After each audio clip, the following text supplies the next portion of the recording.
যুক্তরাষ্ট্র ইরানের কাছে মার খেয়েছে, এটা পুরোপুরি সামরিক পরাজয় না, বরং অনেক বিশ্লেষকের মতে যুক্তরাষ্ট্র তার মূল রাজনৈতিক ও কৌশলগত লক্ষ্য পূরণ করতে পারেনি। তাই অনেকে এটাকে স্ট্র্যাটেজিক ব্যর্থতা বলে। কারণ ইরান সরাসরি আমেরিকার মতো যুদ্ধ করেনি। তারা drone, ballistic missile, proxy group এবং গ্যারিলা ধাঁচের কৌশল ব্যবহার করেছে।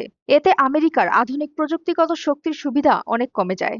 হরমুজ প্রণালীর চাপ, ইরান বারবার হুমকি দিয়েছে বা চাপ সৃষ্টি করেছে স্ট্রেইট অফ হরমুজ বন্ধ করার।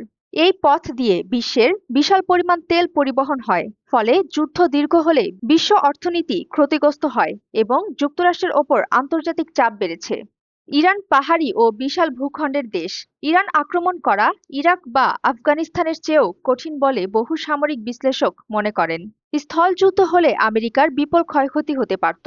যুক্তরাষ্ট্র ধারণা করেছিল যুদ্ধের চাপ বাড়লে ইরানের সরকার ভেঙে পড়তে পারে, কিন্তু বাস্তবে অনেক ক্ষেত্রে জাতীয়তাবাদ বেড়েছে এবং জনগণের একাংশ সরকারকে সমর্থন করেছে। ইরানের সঙ্গে যুদ্ধ বিভিন্ন আঞ্চলিক গোষ্ঠী, মধ্যপ্রাচ্যের মার্কিন ঘাঁটি ও মিত্রদের জন্য চাপ তৈরি করেছে। এতে যুদ্ধ শুধু এক দেশের মধ্যে সীমাবদ্ধ থাকেনি। তবে এটাও সত্য যে সামরিক প্রযুক্তি, বিমান শক্তি ও অর্থনীতিতে যুক্তরাষ্ট্র এখনও ইরানের চেয়ে অনেক শক্তিশালী। কিন্তু আধুনিক যুদ্ধে শুধু অস্ত্রের শক্তি নয়, রাজনীতি, অর্থনীতি, জনসমর্থন ও দীর্ঘমেয়াদী সক্ষমতাও বড় বিষয়।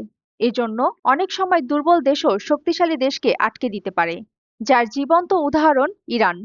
সুমাইয়া ফারাজি, ইন্টারন্যাশনাল ডেস্ক, দৈনিক আর নিউজ।